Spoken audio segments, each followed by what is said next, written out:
First of all, I will mention that during the last 2 or 3 minutes, some new emotion had taken possession of Lizaveta Nikolaevna. She was quickly whispering something to her mama and to Mavriky Nikolaevich, who was bending down to her. Her face was anxious, but at the same time had a look of determination. Finally, she rose from her seat, obviously hurrying to leave and hurrying her mama, whom Mavriky Nikolaevich began helping up from her chair. But clearly they were not fated to leave without seeing everything to the end.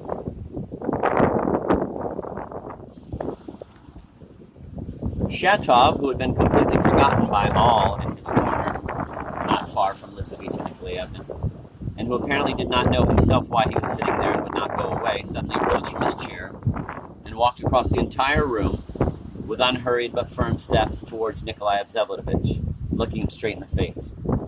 The latter noticed him approaching from afar and grinned slightly, but when Shatov came up close to him, he ceased grinning. When Shatov stopped silently in front of him without taking his eyes off him, everyone suddenly noticed it and became hushed. Peter Stepanovich last of all. Liza and her mama stopped in the middle of the room, thus about 5 seconds went by. The expression of bold perplexity on Nikolai Vsevolodovitch's face turned to wrath. He frowned, and suddenly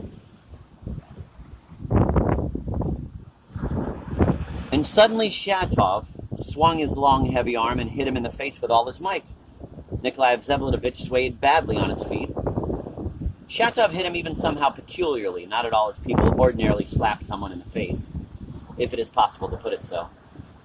Not with his palm, but with his whole fist, and his was a big, heavy, bony fist, covered with red hair and freckles. If he had hit the nose, he would have broken it, but the blow landed on the cheek, touching the left corner of the lip and the upper teeth, which immediately started to bleed. I think there was a momentary cry. Perhaps Varvara Petrovna cried out. I do not recall, because everything at once froze again, as it were. In any case, the whole scene lasted no more than some 10 seconds. Nevertheless, terribly much happened in those 10 seconds.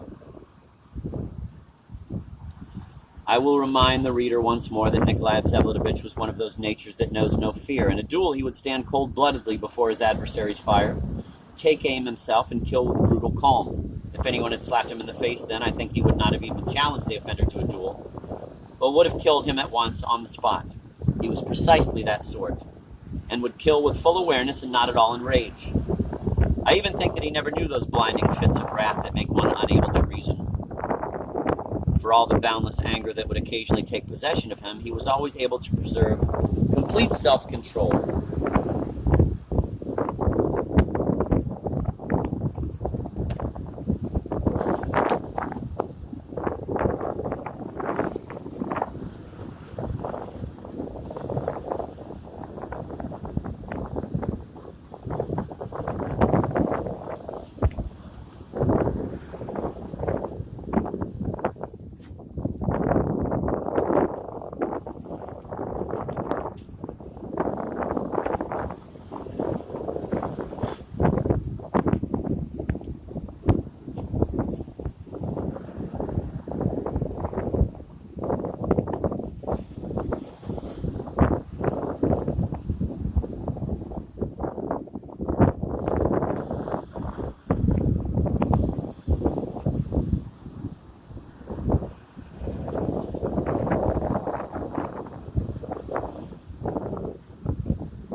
I even think that he never knew those blinding fits of wrath that make one unable to reason. For all the boundless anger that would occasionally take possession of him, he was always able to preserve complete self-control. And therefore to realize that for killing someone otherwise than in a duel, he would certainly be sent to hard labor. Nevertheless, he would still have killed the offender, and that without the slightest hesitation.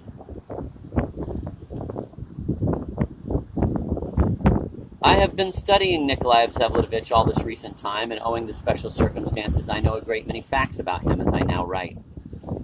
I might perhaps compare him with some past gentlemen of whom certain legendary memories are still preserved in our society.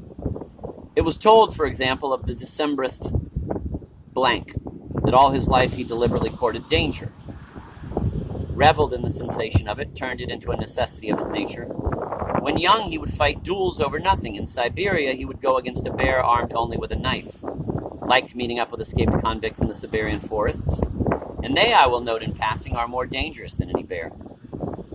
There is no doubt that these legendary gentlemen were capable of experiencing, even to an intense degree, the sensation of fear. Otherwise, they would have been much calmer and would not have made the sense of danger into a necessity of their nature. No, but overcoming their own cowardice, that, of course, was what tempted them. A ceaseless reveling in victory and the awareness that no one can be victorious over you. That was what attracted them. Even before his exile, this blank had struggled with starvation for some time and earned his bread by hard work, solely because he absolutely refused to submit to the demands of his rich father, which he found unjust. His understanding of struggle was thus many-sided. He valued his own staunchness and strength of character not only with bears or in duels.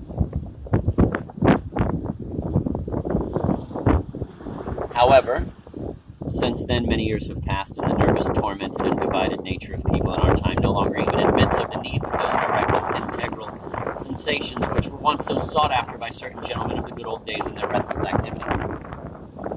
Nikolai Vsevolitovich would perhaps have looked down on Blank, would even have called him an eternally strutting coward, a cock, though true he would not have expressed it aloud. He would shoot his adversary in a duel and go against a bear if need be and fight off a robber in the forest, all as successfully and fearlessly as Blank, yet without any sense of enjoyment, but solely out of unpleasant necessity, listlessly, lazily, even with boredom. Anger, of course, constituted a progress over Blank, even over Lermontov. There was perhaps more anger in Nikolai Vsevolitovich than in those two together, but this anger was cold, calm, and if one may put it so, reasonable, and therefore the most repulsive and terrible that can be. I repeat once more, I considered him then and consider him still, now that everything is over, to be precisely the sort of man who, if he received a blow in the face or some equivalent offense, would immediately kill his adversary right there on the spot and without any challenge to a duel.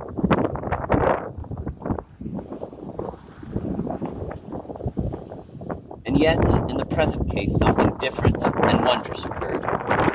As soon as he straightened up, after having swayed so disgracefully to one side, almost as much as half his height, from the slap he had received, and before the mean, somehow as if wet, sound of a fist hitting a face seemed to have faded away in the room, he immediately seized Shatov by the shoulders with both hands. But immediately, at almost the same moment, he jerked both hands back and clasped them behind him. He said nothing, looked at Shatov, and turned pale as a shirt. But strangely, his eyes seemed to be dying out. 10 seconds later, his look was cold and, I'm convinced I'm not lying, calm. Only he was terribly pale. Of course, I do not know what was inside the man, I only saw the outside. It seems to me if there were such a man, for example, as would seize a red-hot bar of iron and clutch it in his hand with the purpose of measuring his strength of mind, and in the course of 10 seconds would be overcoming the intolerable pain and would finally overcome it, this man, it seems to me, would endure something like what was experienced now, in these 10 seconds, by Nikolai Vsevolitovich. The first to lower his eyes was Shatov, obviously because he was forced to lower them. Then he slowly turned and walked out of the room, but not at all with the same gait as he had just had when approaching. He was walking softly, his shoulders hunched up somehow especially awkwardly, his head bowed, and as if he were reasoning something out with himself. He seemed to be whispering something. He made his way carefully to the door, without brushing against anything or knocking anything over. And he opened the door. Only a very little way, so as to be able to squeeze through the crack almost sideways. As he was squeezing through, the lock of hair standing up at the back of his head was especially noticeable.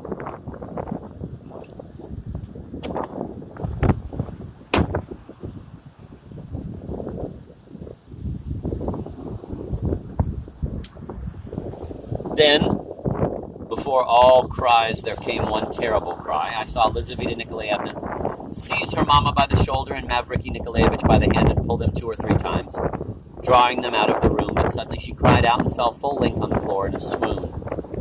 To this day, it is as if you can still hear the back of her head hit the carpet.